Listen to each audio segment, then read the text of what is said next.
The Carrion-Eaters by Sam Kriss, August 17th, 2026. What We Did to Jason Arday. Image. A bound, muscular man lies helpless as enormous birds of prey crowd over his body and tear at his flesh. Other restrained figures lie nearby, intensifying the scene of torment and carrion-like predation. It'll probably never happen to you. Maybe I should pretend it will. Try to grab you by the self-interest and say, "Look, consider that this weapon you're playing around with might one day be pointed at you. But it won't. You will never be Ardayed. You will never have to sit helplessly while your entire life is systematically disassembled in front of you. You will never be on the front page of every newspaper in the country. There will never be huge crowds delightedly rummaging around in your entrails, the chirp and titter of a million sparrows pecking at the flesh of a dead elephant. You're safe from all that. Not because you're innocent. You're every bit as guilty as he is. Nobody makes it through life without swaddling themselves in a thick coating of lies. You lie about yourself so often and so automatically that you almost start to believe it. The only difference is that when Jason Arday lied, he went big. Huge, rough-hewn, monumental fictions like I couldn't read or write until I was 18, and I ran 9 marathons with a broken leg, and I had a brain tumor removed 2 weeks before my Viva and had to relearn everything I'd written in my dissertation, and a mysterious South American shaman woman prophesied that I was destined for great deeds. You don't lie like that. All your delusions are tiny, minuscule things. I'm a good person. I am satisfactory in bed. The people who dislike me are just jealous. It takes a greatness of soul to build fabulations the way Jason Arday did. You need a Promethean spirit to decide to create yourself again out of nothing, and real courage to bet your entire being on lies that can so easily be disproven. But you are small and cowardly, and you will spend all your life scurrying around in the undergrowth of the world, never poking out your head to look at the sky, and the thing that happened to Professor Jason Arday will never, ever happen to you. Of course, everything the carrion-eaters said about Arday was true. Since his death, some of the people who think they're on his side have tried to rewrite history. He was really just an ordinary academic, hounded to death by the right-wing media because they couldn't accept that a black man might deserve a professorship at Cambridge. Or, in the more condescending version, he was the hapless victim of all the smug white liberals who kept promoting him way above his abilities to burnish their diversity quotas. No, this is an insult. He was brilliant at what he did. He blagged his way through the world with nothing but brio and good looks. One of the great British chancers, a wide boy from a council estate who managed to insinuate himself into one of the most prestigious universities in the world. He conned them all. All it took was some South London street smarts, and he had them eating right out of his hand. He could ramble about Australian soap operas and convince everyone they were listening to a genius. They were. But now, in death, you want to shrink him down again, domesticate him, turn him into another passive victim, distinguished by nothing more than the color of his skin. It's also completely true that the press had every right to report on this. It's news. Cambridge is a major institution. It takes government grants. It represents the country. Of course, we have a right to know if it's giving out professorships to lovable rogues with a totally invented backstory. Arday was advising the government on the school curriculum. People in that kind of position need to be held to public scrutiny. But is that really all you were doing? Admit it. You were having fun. Everyone was enjoying it. Peer into the man's house, infrared cameras, concrete-penetrating LiDAR. Let's see what's in his sock drawer. Socks. I knew it. Every day there was another piece of insane and compelling Arday news. He'd claimed he was on a TV show that aired decades before he was born. He'd claimed he was threatened in his office by a masked knife man who was mysteriously invisible to CCTV. There's a big interview in the Times. There's new revelations in The Guardian. His autobiography's about to come out. Big celebratory moment. Major publisher. Pinnacle of his career. Champagne at the book launch. But look, the Atlantic has an advance copy, and they just ripped it to shreds. And isn't it fun? There's a guy on TikTok who says he went to school with him and all that stuff about him being nonverbal until the age of 11 is fake. The Breda was chatting, yeah? The Breda was chatting. We've built this reverse panopticon where the gaze of 100 million people converges on a single point, and it turns out all those concentrated eyeballs have the force of a 10-kilowatt laser. They start stripping off the skin, they peel a man like an orange. Put anyone you like in the machine and turn it on, vicar, imam, sweet old widower tearing up bread for the ducks with his trembling hands, and before long you will discover something that retroactively justifies putting them in the machine. But it will never be you. You get to watch as today's subject is slowly ground down to a nub, a thin film of dust covering the bright, clean, mirrored room. And didn't we see some crazy stuff inside that guy when we opened him up? Wasn't that cool? In my weaker moments, I got swept up in it too. Maybe it's worse that I was obsessively following the Arday news with the permanent pained expression of someone who's doing something bad, but also feeling bad about it, as if that somehow makes up for things. I really hope he's holding up okay, I'd say, while flicking from one news story to the next. But the longer it went on, the more powerful the bad taste in my mouth started to get. The Daily Mail quoted some of his frantic excuses, and then reported that he asked that we attribute the quotes to a source close to Professor Arday. Cue much hooting, and I suppose it does sound nuts if you don't know. But the British press has a long-standing tradition where a public figure can choose to speak their mind freely and be quoted as a friend of, or a source close to themselves. If you ever read something like, a friend of the beleaguered minister said that she's doing her best and everyone needs to fuck off and leave her alone, you can be pretty sure those words are from the minister herself.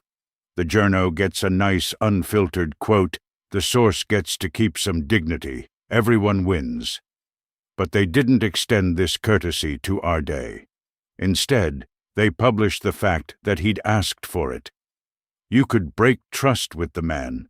It didn't matter. No need to play nice. Keep him on as a potential source. They knew they were going in for the kill, and when it was done, there would be no more need for any further quotes from Professor Jason Arday. If a lot of people seem to have suddenly started making very different noises in the last few days, it's not because any of the substance has changed. Everything they said is still true. The allegations against Arday are the same, and the evidence is still overwhelming. The only difference is that it's not fun anymore. The victim can't run or hide, but if they're desperate and vicious enough, they can choose to ruin the fun. You destroy yourself in the process, brutalize your family and everyone who ever loved you, but for all the people in the great giggling mob, it's like a bucket of ice water to the face. Suddenly they all stop hooting and honking and sticking out their tongues. A few blinks, sober, sheepish expression, as it dawns on them that they appear to have just been torturing a man to death for their own sick amusement. Ah, well, in this particular case, it looks like the evidence might have actually been overblown. What a tragedy. What a senseless waste. Ideologically motivated, obviously. Wouldn't have happened if he were white. We should think about introducing more controls on the press. We should make it mandatory to be nice. But it never lasts very long. You're not really sorry, just momentarily embarrassed. A few weeks later, someone else is being paraded for your amusement, and you're whooping like a gibbon as their skin starts to fissure in the light. Still, the mobbing of Jason Arday really was ideologically motivated. They were nasty people, the people after him. Racists, pedants, lifeless caliper-wielding, bean-counting freaks who've abandoned the sensuous world for a field of mathematical group averages. Nathan Coffness, pale vole-man. The spirit recoils. They weren't really out to get Jason Arday. He was just their instrument, a crack in the surface of big woke they could pry open for political gain. He'd unknowingly turned himself into the perfect weapon for his enemies, a diversity hire whose work was uniformly bogus, but whenever anyone noticed, he shut them up with accusations of racism. Their job was to turn this one man into a symbol of everything wrong with the whole of the 21st century. If you have any problems with racism, you're complicit in academic fraud. And it worked. It worked amazingly well, until the man ruined it all by taking his own life. But now that he's dead, Arday is once again incredibly politically useful, just to the other side. A crack in the surface of big anti-woke. If you have any problems with the latest round of harebrained DEI schemes, you're complicit in the bullying that killed Jason Arday. They're no better. This game is suitable for all players. Right now, on the other side of the Atlantic, a lot of different people are upset for a lot of different reasons, because AOC went on the news to say that Woke One was crazy. The issue was another DSA type called Francesca Hong, whose old tweets had resurfaced. She'd railed against Thanksgiving as a celebration of colonialism, the original super-spreader event that killed indigenous folks and women. Back in 2020, this was a totally normal thing to say. Now you sound like a maniac. The word folks is already gender-neutral. It does not need an X. But that's not why Woke One was crazy. Shit, she wasn't wrong. Europeans came to the Americas, and more or less everyone living there died. The extermination of an entire hemisphere. It was horrible. And maybe it's bad taste to have your kids make finger paintings of smiling pilgrims and smiling Indians sharing platters of bountiful maize. What made Woke One crazy wasn't the content of the beliefs, but their social function, which was to let you feel good about doing the thing they just did to Jason Arday. Look, this minor celebrity chef has some old tweets where he spelled folks without the X, which is homophobic, and he shared a recipe for turkey in November, which is colonial, and now an ex-girlfriend is bravely speaking out, saying that their relationship ended badly and left her with a lot of hurt. Well, we've heard enough. This court finds you guilty of being unashamedly good at something while less than morally perfect, and sentences you to whatever we can do to you. Let's see if we can get all your friends to denounce you. Let's see if we can have you turning hot dogs on the street. We're standing up for justice and the oppressed.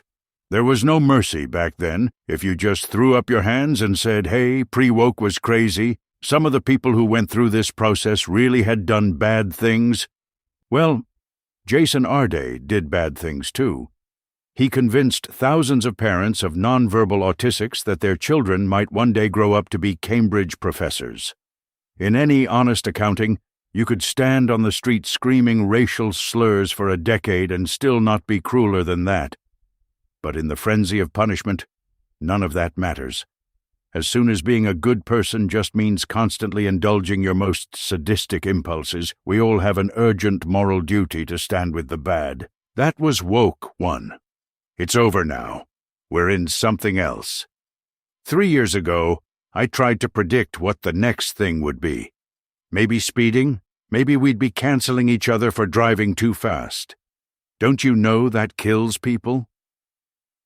But never in a million years would I have guessed that instead of racial microaggressions, one day we'd all be in a state of mandatory screeching hysteria about the academic code of conduct.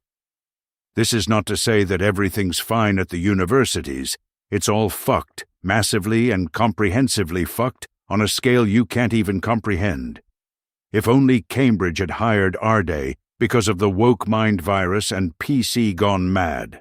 Then there would be a solution. Simply turn down the big dial marked reverse racism. Job done. The actual problem is much vaster. Right now, the entire British university sector is kept afloat by roughly 750,000 international students. They're here because Tsinghua is hard to get into and Cambridge isn't, and we're happy to have them. We'll let them exist in an unofficial parallel system where they get to take lectures in a language they barely understand and cheat on an industrial scale, because the last thing we want is to scare away the money. For the moment it works. Bosses in Shenzhen are still impressed by an international degree. It won't last forever. You can only debase the coinage so long before people start noticing. Eventually, the halls that nurtured Newton and Wittgenstein will rank alongside the Changchun Institute of Canned Food Technologies. But the domestic students are the same. Have you been in a university lecture theater lately? Go. It's fine. Everyone'll just assume you're a particularly unfortunate-looking mature student. Sit at the back.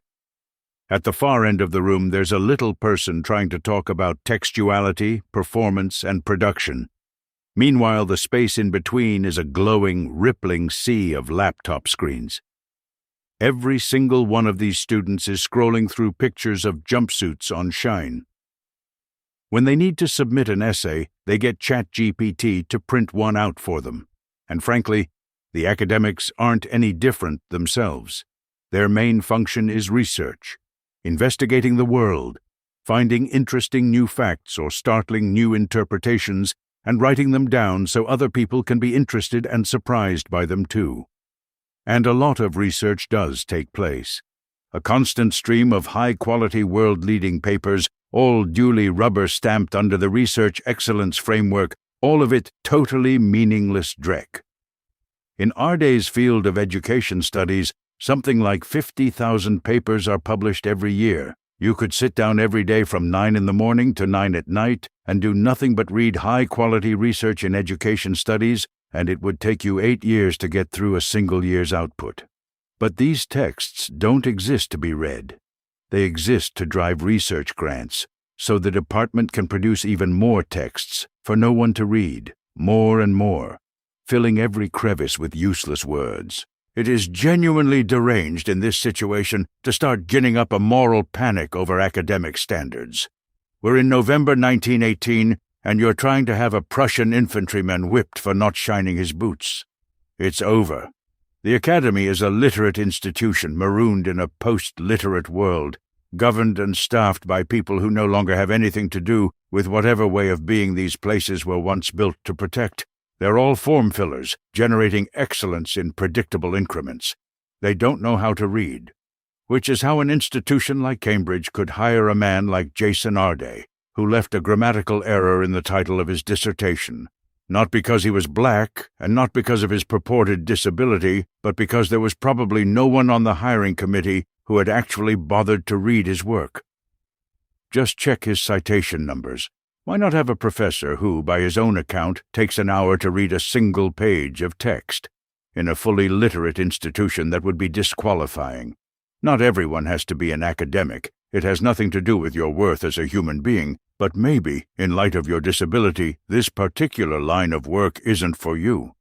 In the post-literate university, it's no impediment at all. Welcome. You'll fit right in.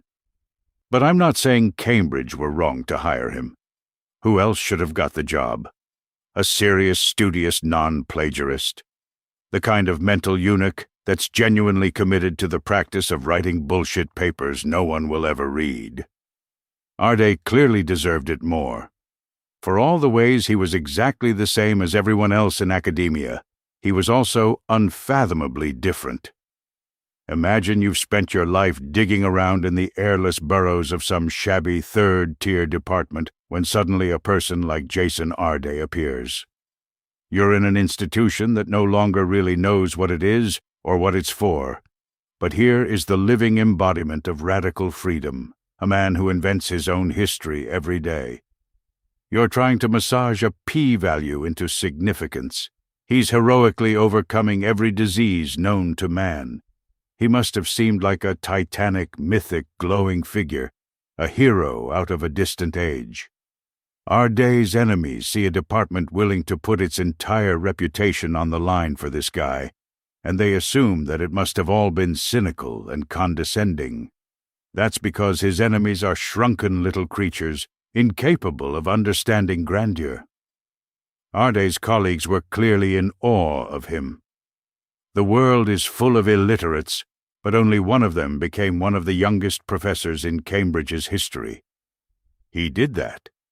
He was an Olympic torchbearer. He took up the flame that had been lit at the Temple of Hera in Olympia and carried it from Sutton to Merton. He edited the Today program. For a while he was, genuinely, one of the most influential people in the country. Some of his achievements were real, and some of them weren't, but all of them were aimed at making this brief existence bigger and stranger and fuller with potential. He lived an extraordinary life, and he was made to suffer for it. He lacked the cold knot of fear and suspicion most of us carry. We know that everything conspicuous and vulnerable gets torn down in the end, and the best way to get along in life is to be as small and petty as everyone else. But he loved largeness. He loved it more than he feared the danger. He gave us a more richly embellished world, and he must have thought we might appreciate the gift. Look at what we did to him instead. This has been an Ask Who Casts audio conversion.